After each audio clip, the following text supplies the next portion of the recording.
Good morning, Knicks Nation. Today is Tuesday, the 17th day of March 2026. I hope you're all safe and healthy today. I hope your families are safe and healthy, and that the needs of you and your families in terms of food, shelter, clothing, as well as health are being met today. Blessings upon those that work in the area of health, along with first responders who every day are doing their best to save lives. Those also that pick up garbage to keep our places clean, and those that make deliveries for our convenience. Double blessings on the men and women out here trying to help, rescue, deliver, and recover teenagers and children, victims of child molestation and pedophilia. Those that are helping the people that are victims of prostitution, child prostitution, pornography, child pornography, human trafficking, and sex slavery. Double curses on the perpetrators, the profiteers, and those perverts that create demands that cause these industries to exist. Blessings upon the homeless. More than 700,000 men, women, children, families, and senior citizens, military veterans, homeless in the United States of America. Blessings upon them, for theirs is the kingdom. Okay, I'm going to give you a warning. You might want to cut this off now, because I want to go on a rant. In the guidelines, in my channel guidelines, the welcome message says no free speech with respect to Deuce, Mitch Rob, Mikal, Bridges, Cat. No free speech. You cannot come on my channel and speak negatively about any of these guys and expect to stay with rights to communicate with me on my channel. There are people, and I will name one, Stephen Bondi, the newest a-hole, that likes to create short-sighted narratives that many short-sighted people want to jump on. The latest one is with respect to Mikal Bridges. I thought I've explained this pretty well. You don't have to agree, you just can't disagree on my channel. Understand? So Mikal Bridges averages 15 points a game, shoots 37% from the three, shoots 82% from the line. I think probably aside from Stephen Curry, there's no other player that moves without the ball as well as Mikal Bridges. He's our fourth option. The first option being Jalen Brunson, which should be Cat. The second option being Cat. The third option being OG Anunoby. And the fourth option is Mikal Bridges. Mikal Bridges runs. I call him the road runner. I gave him that nickname because he reminds me of John Havlicek. He runs and he runs and he runs. Now, guys like this that have played every game of every season in his whole career without missing a game, well, you know you're going to expect that he's going to have games where he doesn't have the same energy. But when you need it and in the playoffs, he's there. So we got people talking about he's not the same player and all of this short-term crap. You're going to want Mikal Bridges when it comes to playoff time. And the same idiots that are now talking, we got to trade him, are the same knuckleheads that are going to say, oh, he's played so great, okay? So that's why I have very little patience for short-sighted idiots. And I call them idiots because they change like the wind. They're on somebody bandwagon once and then they off another time. I actually sometimes enjoy smacking the hell out of them. Verbally, I mean.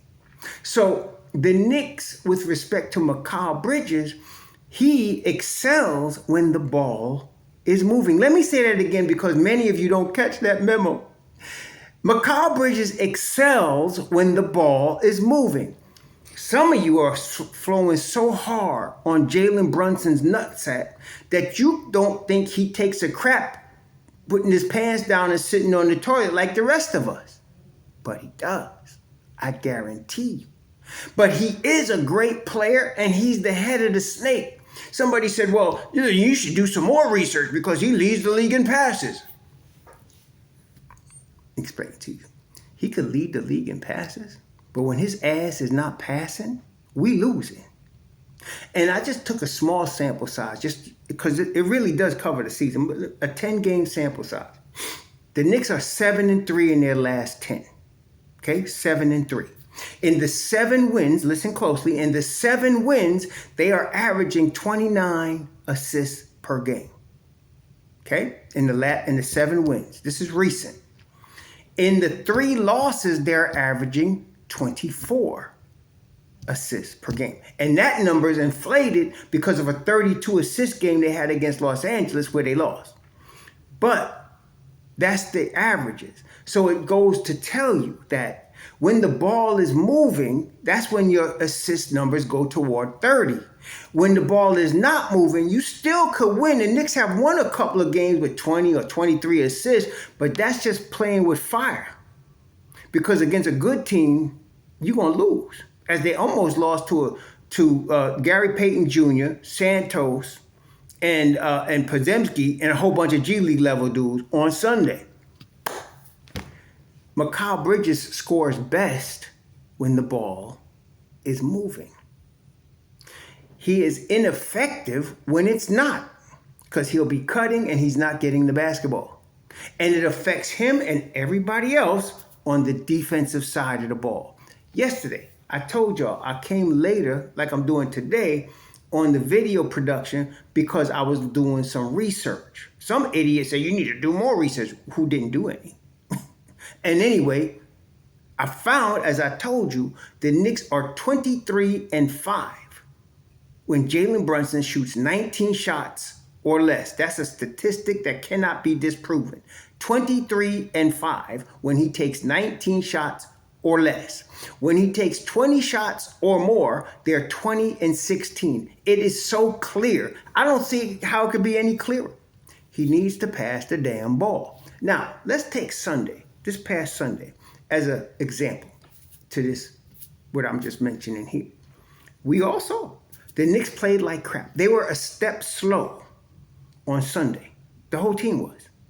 I mean, as I mentioned, when I see OG missing assignments, which is very rare, OG was step slow, okay? Now, in these scenarios, somebody's, you have all these people that want to be coaches and talking about, well, we need to change Jalen Brunson. Somebody needs to talk to him. Don't make assumptions that the professional staff of the New York Knicks doesn't see what I'm telling you and is not talking to Jalen Brunson. So then the next question would be, well, if they're talking to him, if they see it, why is he doing it? Because Jalen Brunson has this character trait. He's human. Imagine that. And humans can make mistakes, just like all of you who declare that you need perfection and be a-holes about every time they lose a game. He's human. Not only is he human, he's ultra. Now, all NBA players are competitive, okay? But the greatest ones are the most competitive. You think Michael Jordan, Kobe Bryant, Jalen Brunson, extremely competitive. So what that means that in the heat of a contest, his competitive instincts will take over. And a lot of times, especially in the fourth quarter, you want that. But the problem is, Sunday, as an example, they're a step slow. They're getting beat. The Golden State Warriors are hitting three-pointers to open the game at a high level. So at that situation, Jalen Brunson goes into hero ball mode without even thinking about it. He don't have to think about it. He just starts doing his thing. Now you say, well, why don't Coach call timeout? If you recall, he called 2 timeouts. He called 2 timeouts. And he was mad that he had to call 2 timeouts in the first 6 minutes of the game. He said, I shouldn't have to do that. And he's right. But he did. And if you will notice that game, the Knicks were a completely different team to start the third quarter. Completely different team. Why? Let me also help y'all out with this here. Just like we see the game and we see instant replays and we're watching the game, the whole coaching staff gets film of the game. As we're watching it, they're also watching it. That's why they can decide if they're going to challenge a play or not, because they also see the instant replay. They also see the different angles. They also see what's not working. So they go into the half and they can show a Jalen Brunson, Jalen, this is what you're doing. This is not working. And Jalen is smart enough to say, oh yeah, I see. This is not working. Okay? And he can come out the second half and change. which is what he did. He came out the second half and he started going more off ball. When Jalen Brunson goes off ball, a couple of things happen. Just like with Stephen Curry, as I mentioned yesterday, he gets better shots, okay? He makes quicker decisions. And this is the problem. This again, think of Carmelo Anthony. If any of you remember when the New York Knicks got Carmelo Anthony, he was 27 years old. He was in his prime when he came to New York from Denver. And what he would do was hold the ball 3, 4, 5 seconds, sometimes longer, before he made a move. Oftentimes, he would score on such plays, but nobody else touched the ball. It drove Phil Jackson crazy. Called him a ball stopper. He's then still signed until $124 million, but anyway, he was a ball stopper. And that's when the Knicks, or when any team, take Golden State, are playing at a high level. I think it was Jamal Crawford. He called it the half second. And the announcer asked him, what do you mean half second? He means between the half second and the second, the guy with the ball makes a decision. Either he's going, shooting, passing. And that's exactly what.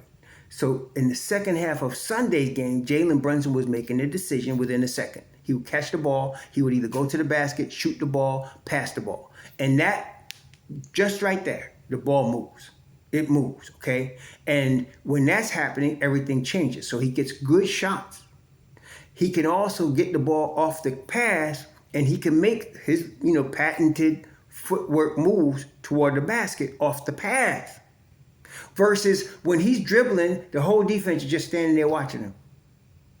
And then they're ready to adjust when he comes into the lane. See, just like with Carmelo, just like what Julius Randle did. So that's what happened in the second half, which is why he ended up with 9 assists, because also when he gets the ball off of that, when he makes the decision to pass off of that in the second, good things happen. He could either get an assist or a hockey assist. Okay? And so that's what you're looking at. When Cat gets the ball, it's different. Cat can hold it for more in a second, and I'll tell you why. He get the ball at the top of the key or at the three-point line, and he holds it up. As you see him, he holds it up like a Statue of Liberty. But when he's doing that, look at the other 4 guys. They're moving.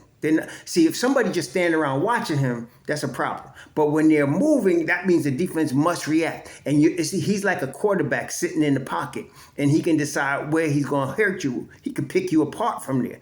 Or he could go off the dribble. See, when Carmelo would hold it like that, he wasn't looking to pass.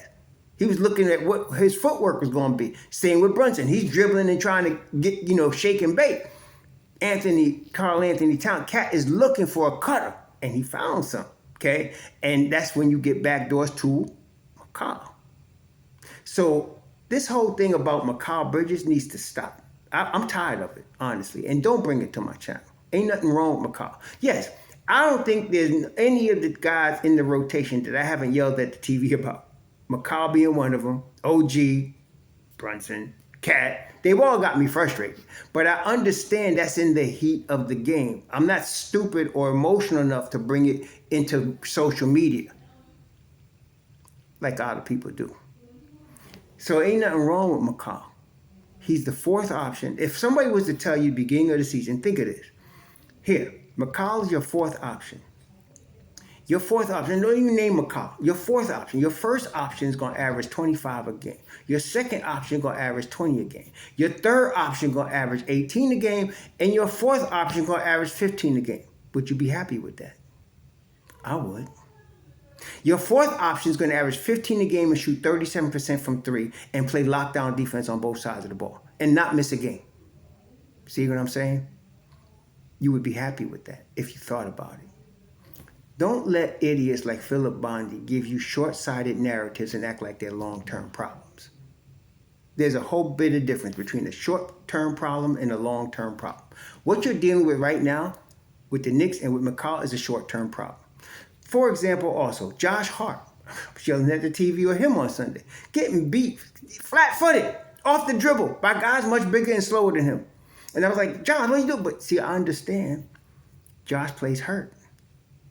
He plays hurt every year, okay? Not just this year. He plays hurt every year. There's not a year that he hasn't played hurt. Something's hurt. A knee, ankle, shoulder, back, and all that affects his play. Somebody might ask, well, why don't you sit him down? No, because what he does, if you pay attention to more than just the last 2 weeks, what Josh Hart does, he plays through it until it doesn't bother him no more. And then all of a sudden you'll see his game go on an uptick about playoff time, which is what you want. Okay?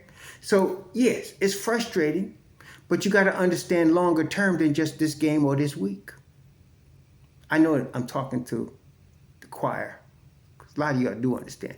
I've weeded out most of the idiots from my channel, but every once in a while, somebody slips through. So bear with me, y'all. But tonight we play Indiana. Now, Indiana, Indiana's missing a whole bunch of guys, just like they're going. Golden State was. They got a big long injury list. OB is questionable. Shepard is questionable. Quentin Jackson is questionable. TJ McConnell is questionable. Nembhard is questionable. Zubac is questionable. Nesmith is questionable. Only one that's listed out is Siakam. He's doubtful, okay, for the game. So Siakam may not play.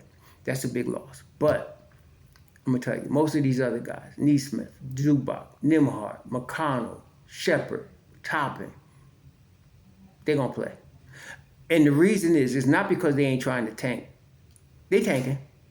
Of course, you're not allowed to tank, quote unquote, in the NBA. But it's the Knicks. It's Madison Square Garden.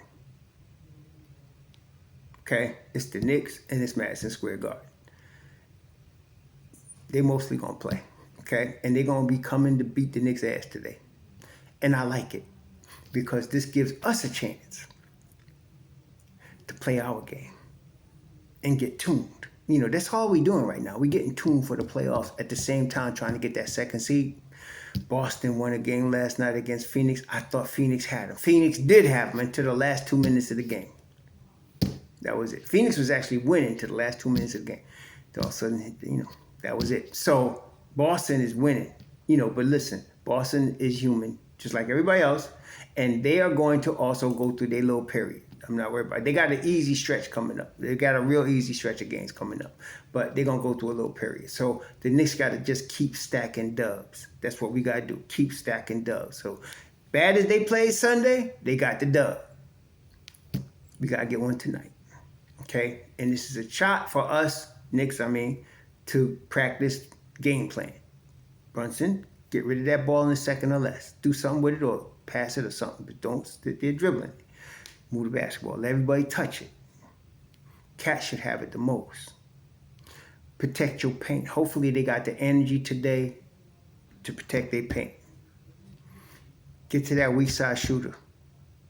Get to that weak side shooter. Mr. Hart, Mr. Bridges, Mr. Brunson. Get to the weak side shooter. I don't think I need to say anything about OG because it's very rare. Like I said, the OG that we saw Sunday that was a step slow, that is rare. That is very rare. And I don't expect that to continue with him. I'm not worried about OG. And so we'll be all right. Cat too. We'll be all right. So we got to get this dub tonight, though. That'll be dub number 45. Right now, the Knicks have already clinched the postseason. The Boston Celtics, Detroit Pistons, and New York Knicks in the Eastern Conference are the only teams right now to clinch the postseason. They clinched. So they in. Just a question of what seed they in. So right now we fighting. We're a game and a half behind Boston, trying to chase them for that second seed. That's all that's the game in the game right now for us. So we just chase them for the second seed. They know it. They got Tatum back. So yeah, they're gonna be tough to beat. But listen, they had Tatum last year when we was beating their ass. Right? Tatum got hurt, but at the time he got hurt, the buzzsaw had already started. It was on its way. Okay, the buzzsaw was already there. They were beating Boston regardless. So, and again, at the end of that series, you saw Mitch Robb guard multiple positions, and you saw one, Mikal Bridges, close out the game. So anyway, let's just get this dub. That's what we got to do today. Get this dub. And I guess today's video is, unfortunately, have to do one every year, a couple of them. Usually was about Tez. This time is Mikal. I got Mikal Bridges back. Flock them picks. Shalom.